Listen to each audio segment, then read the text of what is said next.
Listen up, folks. I need to share something that came to light recently about my wife, Sherry. It turns out she was involved in a relationship with a younger man. I've got the evidence right here, and I want you all to take a look. These pictures were taken during a family gathering, and what unfolded next was quite unexpected.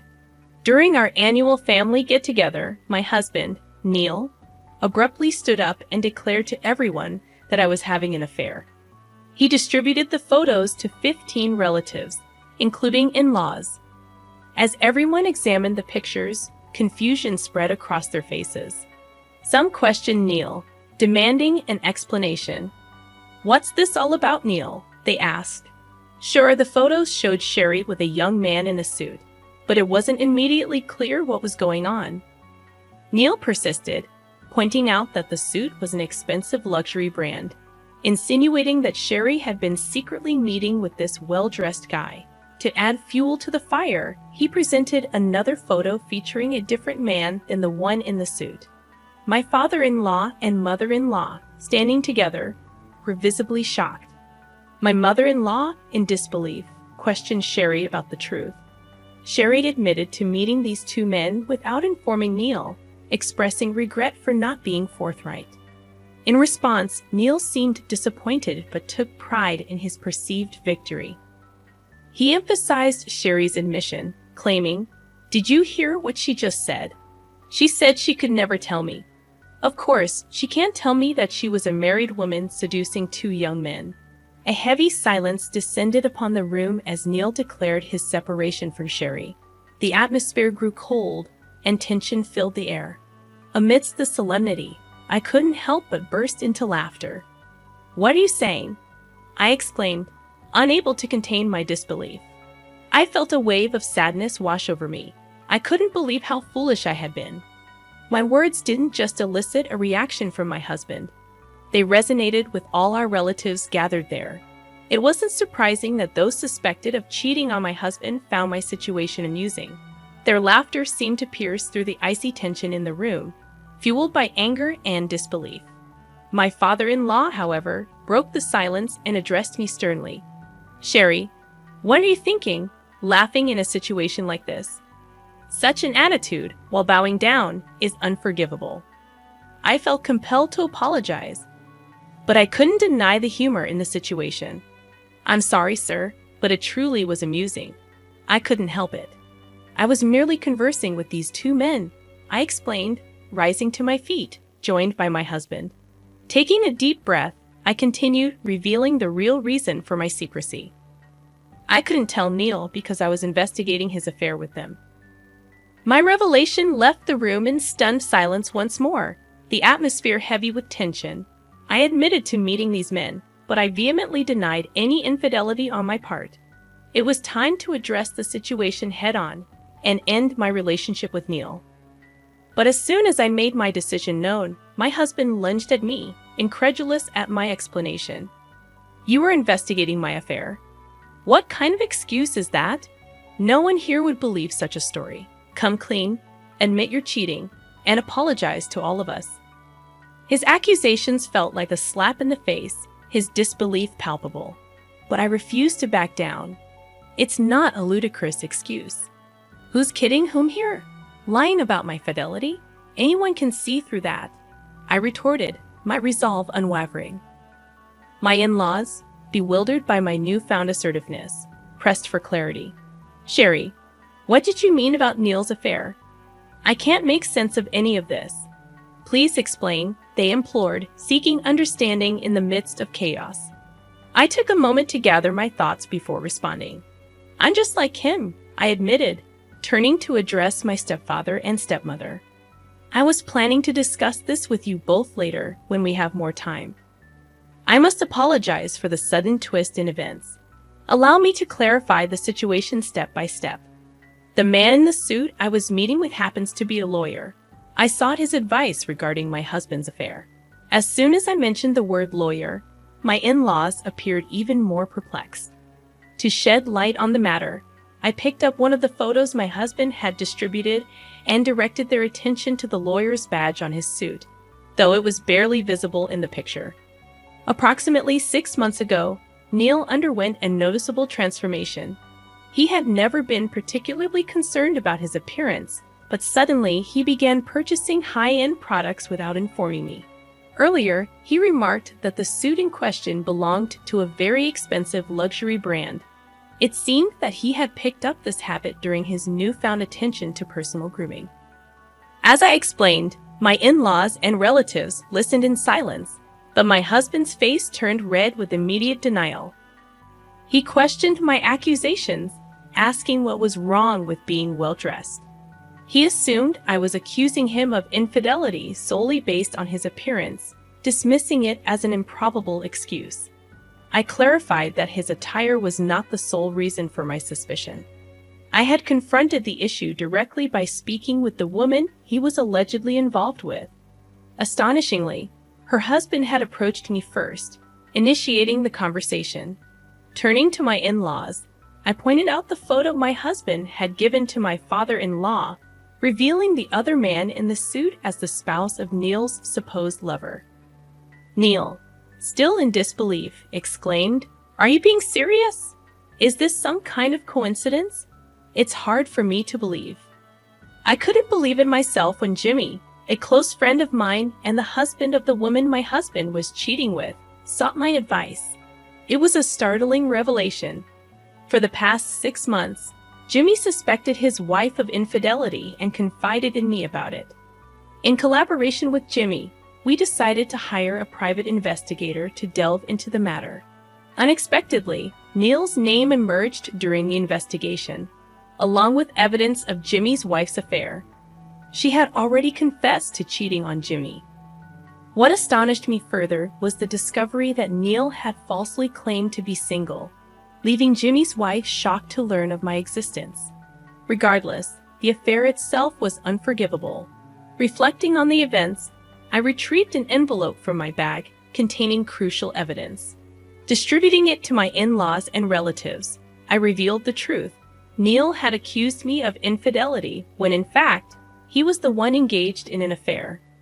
My laughter earlier wasn't out of amusement, but rather disbelief at Neil's audacity and stupidity. He assumed I was oblivious to his deceit, but his actions spoke volumes. As I spoke, a mixture of anger and disappointment resonated in the room.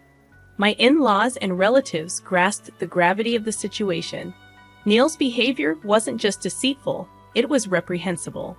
The evidence of his affair had been meticulously gathered, and his cheating partner had confessed. Now, it was Neil who owed our relatives an apology. The tables had turned drastically. However, Neil's response took an unexpected turn. I must admit, I was the one involved in an affair, but my husband's explanation shifted the blame entirely onto me, claiming it was Sherry's fault. According to him, since we had no children due to Sherry's infertility, she was essentially useless, unable to fulfill the societal expectation of bearing children and taking care of household chores. This justification left the faces of my parents-in-law and other relatives even more somber. It's true that we had been married for about 3 years without being able to conceive, prompting me to undergo fertility treatment. I had asked my husband to join me in the process, but he was uncooperative, placing the blame squarely on me. He insisted on having children but was unwilling to undergo the necessary steps, providing only the specimen and leaving the rest to me. My father-in-law couldn't contain his frustration at my husband's selfishness and raised his voice, challenging the notion of Sherry being deemed useless. He questioned the idea of discarding her like a tool when she wasn't needed, highlighting how Sherry's support in our marriage had ensured an uninterrupted life. Father-in-law emphasized that household chores and bearing children were not to be taken for granted. The tension among the in-laws intensified, and my nerves were on edge. Some relatives, including housewives like me, were deeply offended by my husband's assertion that it was common sense for women to handle housework and bear children. It was not just a personal insult, but a broader affront to housewives and individuals facing infertility worldwide. My husband's narrow perspective became apparent. He only considered what was directly in front of him, oblivious to the complexities faced by others. In this tense atmosphere, my father-in-law expressed his anger, making it clear that my husband's mindset was flawed and superficial. Despite the tension, my husband astonishingly uttered the impossible words, treating Sherry as if she were a tool and deeming her even less valuable due to infertility. "I've reconsidered, and I want to thank Sherry. You're right, Dad. I want to be happy, and having a child is essential for that. Do you understand?"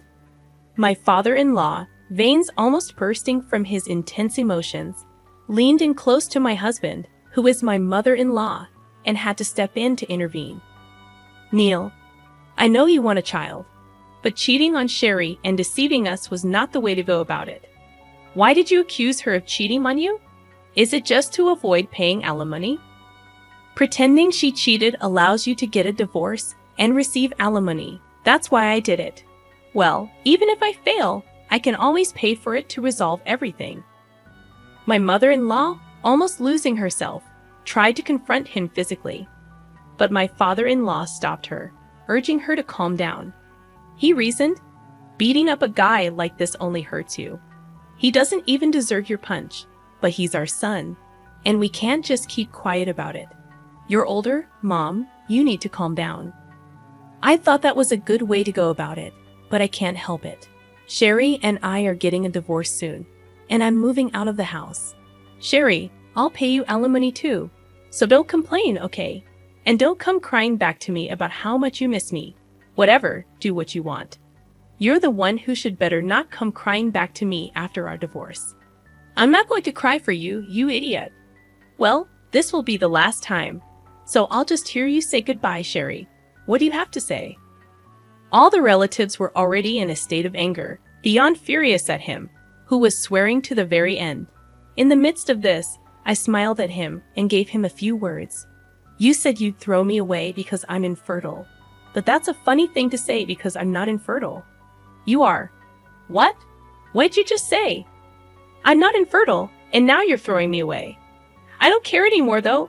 You've not only deceived me, but also your mom and dad and all your relatives. You were way out of line as a person, and I don't even want to breathe the same air with you anymore." "Hey, Sherry, answer my question.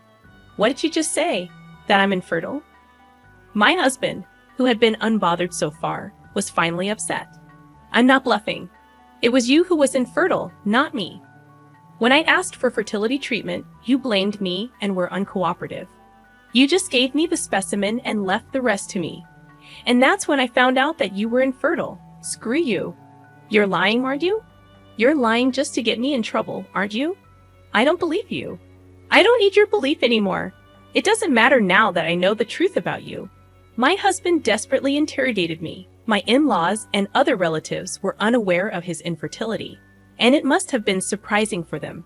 However, the revelation no longer held significance. The consensus among the relatives was clear: my husband and I should get a divorce. "It may not matter to you, but it matters to me, Sherry. Why didn't you tell me? I wanted kids, didn't you know?" he questioned. I explained that I had tried to tell him, but he wouldn't listen. Instead, I sought advice from my friend Jimmy, only to discover that Jimmy's wife was having an affair with my husband. "I'm never going to be able to have kids. Maybe with fertility treatments, maybe not." "Well, for someone like you who doesn't value your family, I don't think you'll be able to continue your fertility treatments. Infertility treatment is hard work, and with the support of your family, you might have been able to continue. But you no longer have anyone to rely on, so why don't you just give up?" I declared. He looked to his in-laws and relatives for support. But after all the inhumane things he had said and done, no one answered him. In the end, I divorced my husband, and Jimmy divorced his wife. We both filed for alimony, and Jim's wife blamed Neil for her divorce, causing him constant trouble. Despite his ongoing pursuit of having kids through fertility treatments, he struggled to find a marriage partner due to the repercussions of his actions. A few years later, I gave birth to a healthy baby girl. After my divorce, I remarried, even though I never thought it would happen. My current husband, who has also experienced divorce, expressed his desire to start a new life with me. We support each other, and my daughter is growing up in a happy environment. However, I don't take it for granted. I still believe